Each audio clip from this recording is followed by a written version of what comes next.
The Knights of the Cross by Henryk Sienkiewicz. Every subscription helps me develop this project.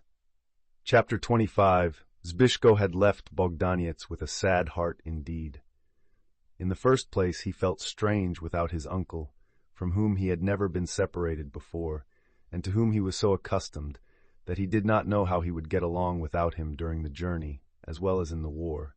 Then he regretted Jagiełło. Although he was going to Danusia, whom he loved dearly, still he had been so comfortable and happy with Jagiełło that now he felt sad without her.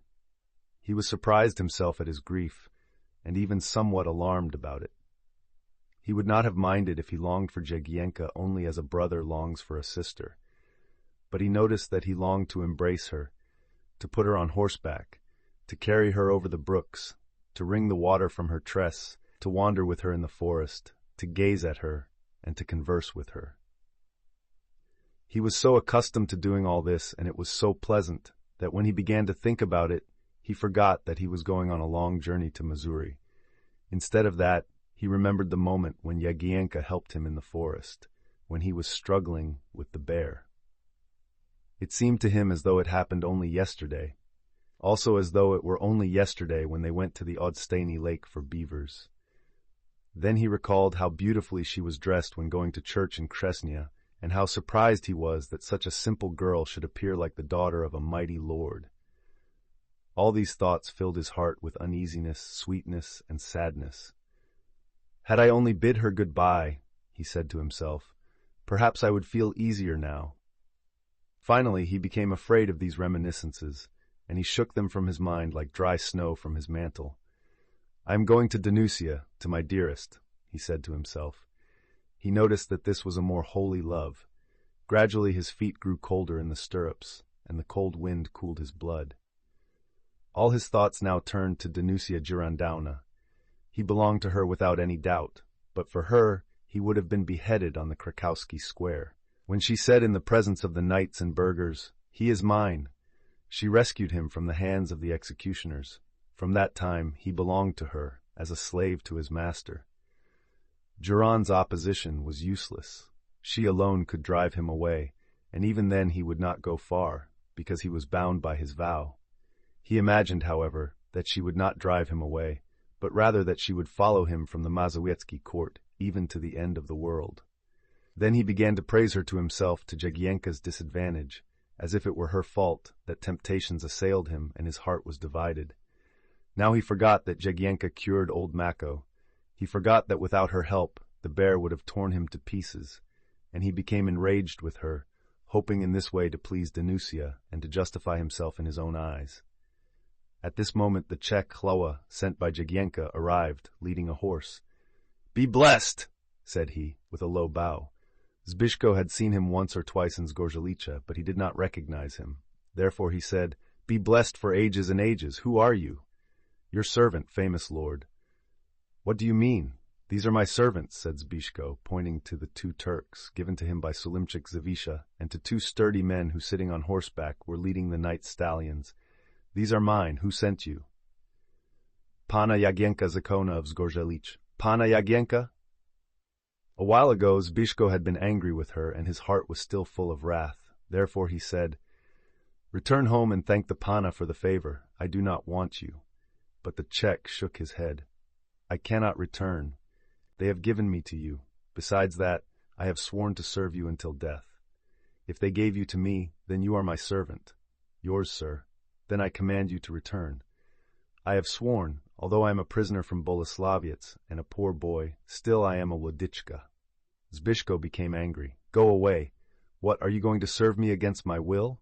Go away before I order my servants to bend their crossbows." But the Czech quietly untied a broadcloth mantle, lined with wolf skins, handed it to Zbyszko and said, "Panna Jagiełło sent you this also, sir." "Do you wish me to break your bones?" asked Zbyszko, taking a spear from an attendant. "Here is also a bag of money for your disposal," answered the Czech. Zbyszko was ready to strike him with the lance, but he recollected that the boy, although a prisoner, was by birth a Wladyka, who had remained with Zyk only because he did not have money to pay his ransom. Consequently, Zbyszko dropped the spear. Then the Czech bent to his stirrups and said, "Be not angry, sir. If you do not wish me to accompany you, I will follow you at a distance of 1 or 2 furlongs. But I must go, because I have sworn to do so upon the salvation of my soul. If I order my servants to kill you or to bind you, if you order them to kill me, that will not be my sin. And if you order them to bind me, then I will remain until some good people untie me, or until the wolves devour me." Zbyszko did not reply. He urged his horse forward, and his attendants followed him. The Czech with a crossbow and an axe on his shoulder followed them, shielding himself with a shaggy bison skin, because a sharp wind carrying flakes of snow began to blow. The storm grew worse and worse. The Turks, although dressed in sheepskin coats, were chilled with cold.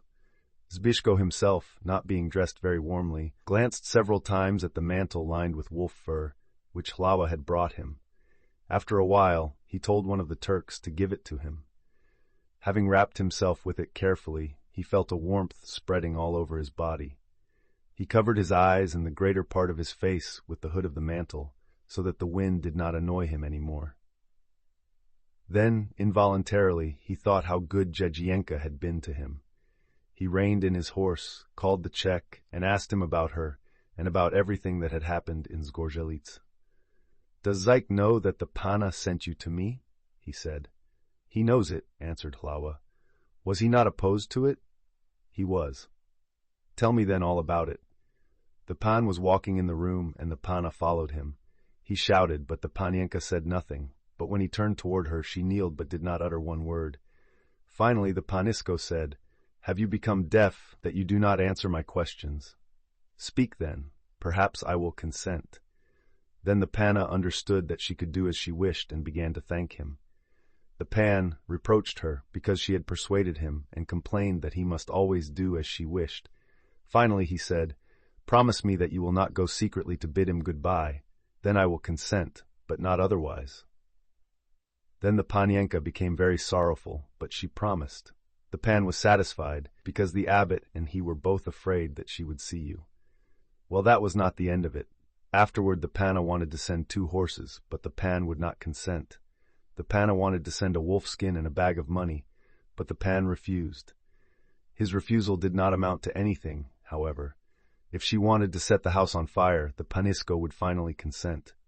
Therefore I brought 2 horses, a wolf skin and a bag of money. "Good girl," thought Zbyszko. After a while he asked, "Was there no trouble with the abbot?"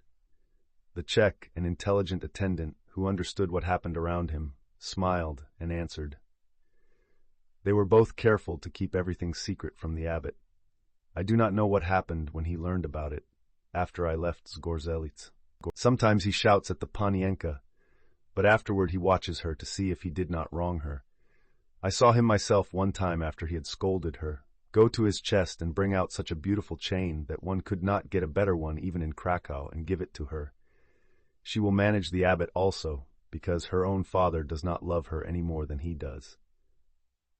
That is certainly true. As God is in heaven. Then they became silent and rode along amidst wind and snow. Suddenly Zbyszko reined in his horse. From the forest beside the road, there was heard a plaintive voice, half stifled by the roar of the wind. "Christians, help God's servant in his misfortune." Thereupon a man who was dressed partly in clerical clothing rushed to the road and began to cry to Zbyszko, "Whoever you are, sir, help a fellow creature who has met with a dreadful accident." "What has happened to you, and who are you?" asked the young knight. "I am God's servant, although not yet ordained. This morning the horse which was carrying my chests containing holy things ran away. I remained alone, without weapons. Evening is approaching, and soon the wild beasts will begin to roar in the forest. I shall perish unless you succor me." "If I let you perish," answered Zbyszko, "I will be accountable for your sins. But how can I believe that you are speaking the truth? You may be a highway robber like many others wandering on the roads." "You may believe me, sir, for I will show you the chests. Many a man would give a purse full of gold for what is in them, but I will give you some of it for nothing, if you take me and the chests with you." "You told me that you were God's servant, and yet you do not know that one must give help, not for earthly recompense, but for spiritual reward.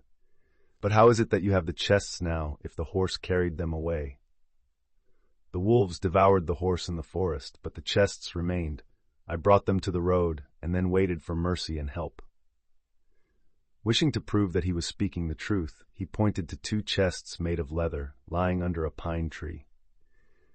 Zbyszko still looked at him suspiciously, because the man did not look honest, and his speech indicated that he came from a distant part of the country. He did not refuse to help him, however, but permitted him to ride the horse led by the Czech and take the chests, which proved to be very light. "May God multiply your victories, valiant knight," said the stranger.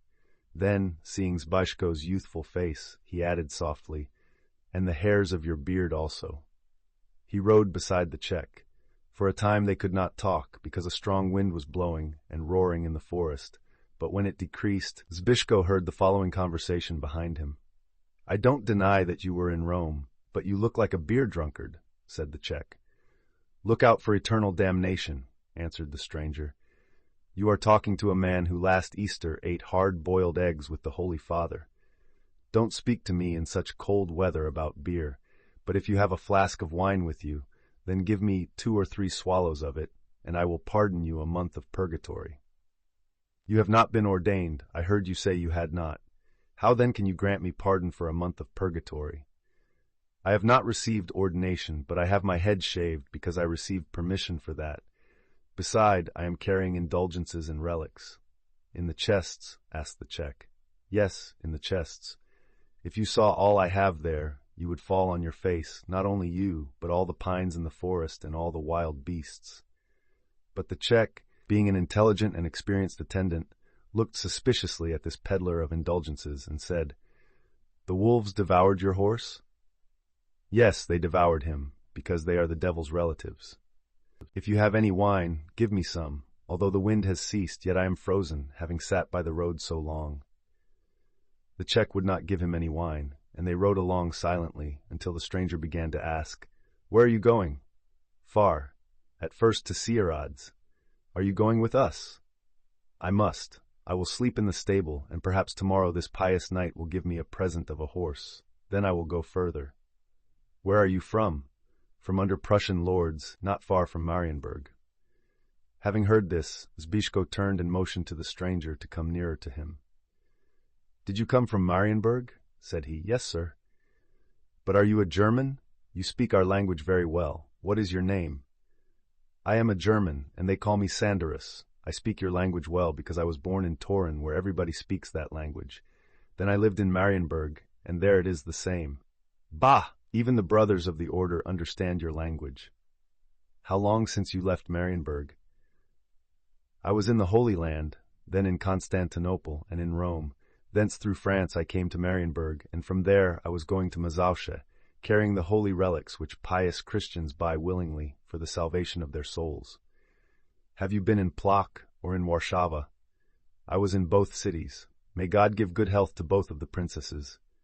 "Princess Alexandra is greatly esteemed even by the Prussian lords, because she is a pious lady. The Princess Anna Yanishovna is also pious." "Did you see the court in Warszawa?"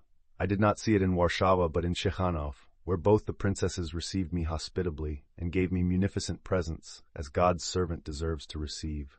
I left them relics, which will bring them God's blessing." Zbyszko wanted to ask about Danusia, but he understood that it would be unwise to make a confidant of this stranger, a man of low origin. Therefore, after a short silence, he asked, "What kind of relics are you carrying?" "I carry indulgences and relics. The indulgences are different kinds. There are total indulgences, some for 500 years, some for 300, some for 200, and some for less time, which are cheaper, so that even poor people can buy them and shorten the torments of purgatory. I have indulgences for future and for past sins, but don't think, sir, that I keep the money I receive for them. I am satisfied with a piece of black bread and a glass of water. That is all for me. The rest I carry to Rome to accumulate enough for a new crusade." It is true, there are many swindlers who carry false indulgences, false relics, false seals, and false testimonials, and they are righteously pursued by the Holy Father's letters. But I was wronged by the prior of Sierads, because my seals are authentic. Look, sir, at the wax and tell me what you think of them." "What about the prior of Sierads?" Ah, sir, I fear that he is infected with Wycliffe's heresy. If, as your shield-bearer told me, you are going to Sierads, it will be better for me not to show myself to him, because I do not want to lead him into the sin of blasphemy against holy things.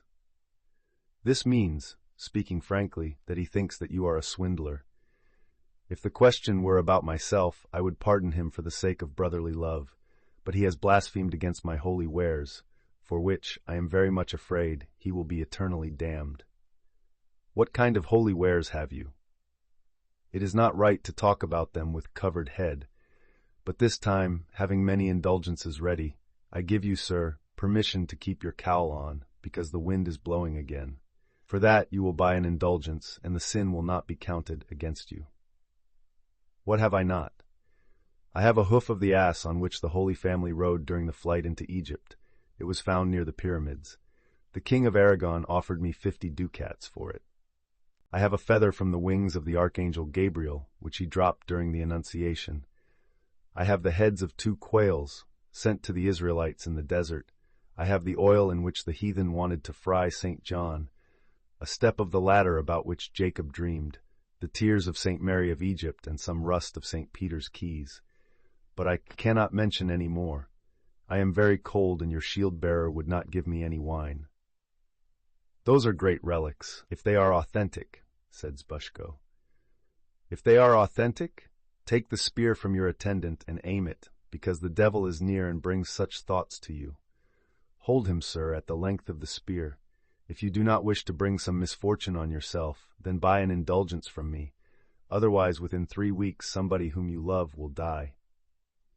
Zbyszko was frightened at this threat, because he thought about Danusia, and said, It is not I, but the prior of the Dominicans in Sierads who does not believe. Look, sir, for yourself, at the wax on the seals. As for the prior, I do not know whether he is still living, because God's justice is quick. But when they came to Sierads, they found the prior alive. Zbyszko went to see him and purchased 2 masses, one of which was to be read to ensure success for Mako's vow, and the other to ensure success for his vow to obtain 3 peacocks' crests. The prior was a foreigner, having been born in Cilia, but during his 40 years' residence in Sierads, he had learned the Polish language very well, and was a great enemy of the Knights of the Cross. Therefore, having learned about Zbyszko's enterprise, he said, A still greater punishment will fall upon them, but I shall not dissuade you, because you promised it upon your knightly honor. Neither can there be punishment enough administered by Polish hands for the wrongs they have perpetrated in this land. What have they done? Asked Zbyszko, who was anxious to hear about the iniquities of the Knights of the Cross. Remember to subscribe.